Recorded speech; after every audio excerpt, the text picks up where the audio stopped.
আসসালামু আলাইকুম সুপ্রিয় দর্শক, পারুল ফুড কিচেনে আপনাদের সকলকে স্বাগতম। আজকে আমি শেয়ার করতে চলেছি মুরগির রোস্ট রেসিপি। পুরো ভিডিও দেখার অনুরোধ রইল। আমি এখানে মুরগি কেটে বেছে ধুয়ে নিয়েছি। এখানে অ্যাড করলাম এখন হচ্ছে স্বাদ মতো লবণ আর 1 চামচ মরিচের গুঁড়া। ভালোভাবে মেখে টেকে এটাকে আমি রেস্টে রেখে দেবো আধা ঘন্টা। তারপর এখানে আমি আজকে কি করব জানেন? আমি দই ছাড়া কিভাবে রোস্ট তৈরি করেন সেই পদ্ধতি দেখাবো। এটা একটা টিপস। আমি এখানে পাউডার দুধ নিয়েছি, পানিটা দিয়ে পাউডার দুধটা গুলে নিলাম। তারপরে এখানে দিলাম আমি ভিনিগার, হোয়াইট ভিনিগার 1 চামচ দিয়ে এটাকে দই বানিয়ে নিলাম।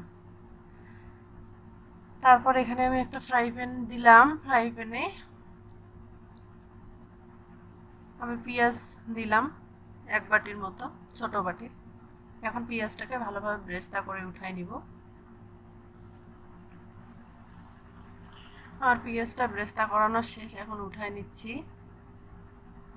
এরপর এই ফ্রাই প্যানে আমি আরও একটু বেশি পরিমাণ তেল দিয়ে নিব। নেওয়ার পর আমি এখানে মুরগিগুলো ভেজে নিব, লেগ পিসগুলো আর কি তেলে একটু ভেজে নিব।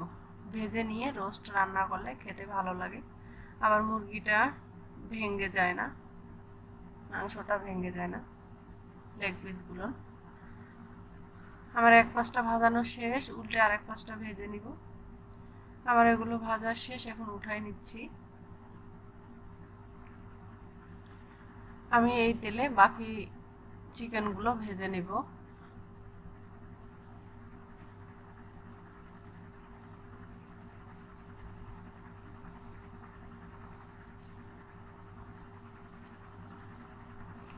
আমার চিকেনগুলো ভাজানো শেষ, উঠাই নিয়েছি। এখন আমি এখানে রোস্ট মশলা, রাঁধুনি রোস্ট মশলা একটু পানি দিয়ে গুলিয়ে নিব। তারপর এখানে আগে থেকে যে পাউডার দুধের টক টক দই না, দই বানাইছিলাম আর কি, সেটা এখানে অ্যাড করে নিব।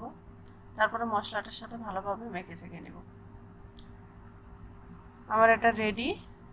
এখন আমি অন্য একটা ফ্রাই প্যান বসিয়ে দিলাম চুলায়। তারপর ওখানে কিছুটা তেল দিয়ে গোটা মশলা আর তেজপাতা দিয়ে নিলাম ফোড়নে। আমি এখানে পেঁয়াজ বাটা অ্যাড করে দিলাম। তারপর কিছুক্ষণ ভেজে নিব।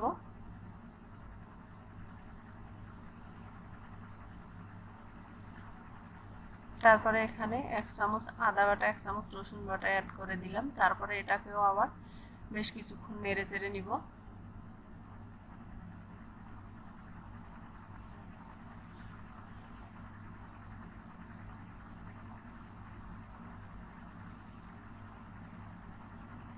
তারপরে এখানে অ্যাড করলাম আর কি 1 চামচ গুঁড়া মরিচ কালারের জন্য। আর এটা ঝাল রোস্ট তৈরি করব আমি যেহেতু, সেজন্য একটু ঝাল বেশি পরিমাণ দিলাম। আপনারা আপনাদের ইচ্ছা মতো দিয়ে নেবেন।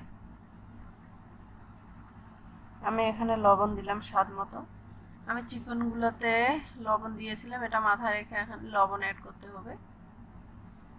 আমি মশলার দইটা যে মিক্সড করে রেখেছিলাম, এটা এখন এখানে অ্যাড করে দিলাম।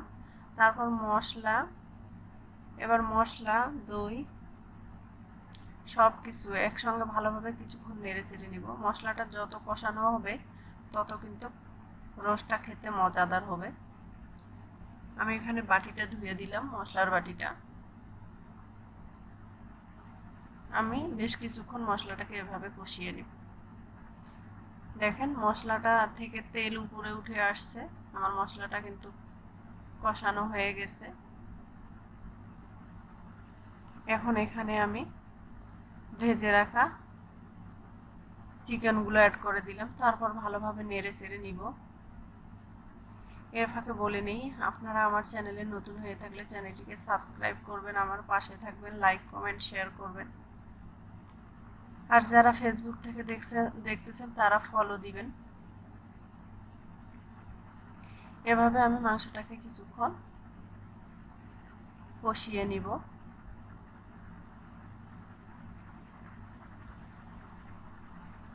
এখানে একটু সাবধানে নেড়ে চেড়ে নিতে হবে, না হলে লেগ পিসগুলো ভেঙে যেতে পারে। আমি এখানে কিছুটা পানি অ্যাড করে দিলাম।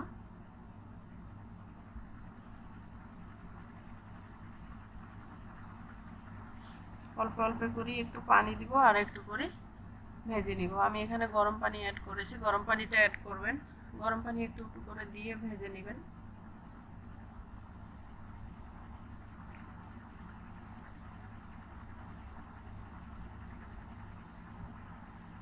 আমি আবারও একটু পানি দিয়ে নিলাম।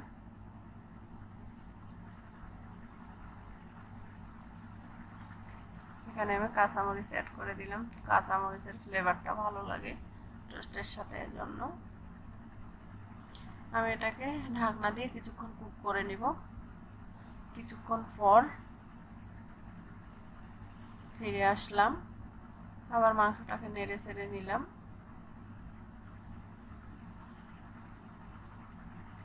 এখানে আমি বেরেস্তা অ্যাড করে দিলাম, পেঁয়াজ বেরেস্তা।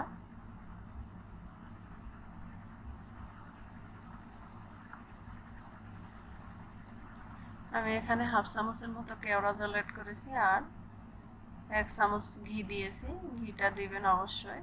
আর এখানে গরম মশলা অ্যাড করে দিলাম, গুঁড়া গরম মশলা আর কি, হাফ চামচের একটু বেশি। তারপর এগুলোকে নেড়ে চেড়ে নিলাম।